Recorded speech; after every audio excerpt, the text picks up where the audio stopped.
അനന്തവ്യാപ്തമായി അചിന്ത വിസ്തൃതിയായി കിടക്കുന്ന മഹാപ്രപഞ്ചങ്ങളുടെ അസ്യ ബ്രഹ്മാണ്ടസ്യ സമന്തത ഏതാന്യേതാദൃശാൻ അനന്ത കോടി ബ്രഹ്മാണ്ടാനി ജ്വലന്തി എന്ന് പറയുന്ന മഹാനാരായണ ഉപനിഷത്തിലെ സംക്ഷിപ്തമായ മന്ത്രത്തിൻ്റെ അത്യന്തം വിസ്തൃതമായ രൂപത്തെ കാണിച്ചു കൊടുക്കുക.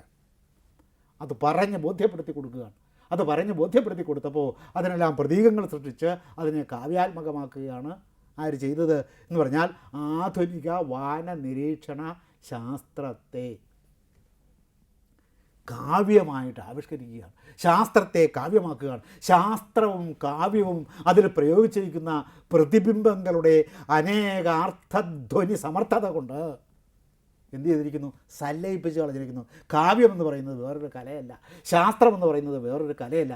കാവ്യവും ശാസ്ത്രവും ഒന്നാണെന്ന് സ്ഥാപിക്കുകയാണ് വ്യാസനോടെ. അങ്ങനെ കാവ്യശാസ്ത്രങ്ങളുടെ അസാധാരണമായ സമന്വയം അവിടെ കവി സാധിച്ചിരിക്കുന്നു എന്ന് പറയുന്ന കല കൊണ്ട് സാധിക്കേണ്ടുന്ന അത്യത്ഭുതകരമായ ഒരു കൃത്യവും വ്യാസൻ അവിടെ നിർവഹിച്ചിട്ടുണ്ട്. ഇത് ലോകത്തിലെ മറ്റൊരു കാവ്യങ്ങളിലും കാണില്ല, ലോകത്തിലെ മറ്റൊരു നോവലുകളിലും കാണില്ല. ഈ ശാസ്ത്രത്തിൻ്റെയും കലയുടെയും സമന്വയം. ശാസ്ത്രകലകൾ ഭാരതത്തെ സംബന്ധിച്ചിടത്തോളം വ്യത്യസ്തമായ വിജ്ഞാന ശാഖകളല്ല എന്ന് വേദത്തിലും പറഞ്ഞിട്ടില്ല.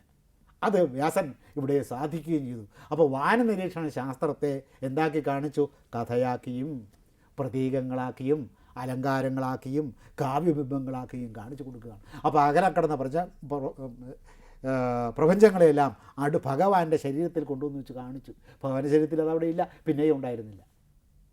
അത് ഭഗവാൻ തന്നെ തൻ്റെ ശരീരത്തിൻ്റെ ഒരു ഭാഗമാക്കി കാണിക്കണം. എന്താണ്? ഭഗവാൻ ഈ പ്രപഞ്ചം തന്നെ ആകുന്നു അഭേദം അദ്വൈത ദർശനം എന്താക്കി കാണിച്ചു കൊടുത്തു? പല പല അവയവങ്ങളാക്കി കാണിച്ചു കൊടുക്കുക.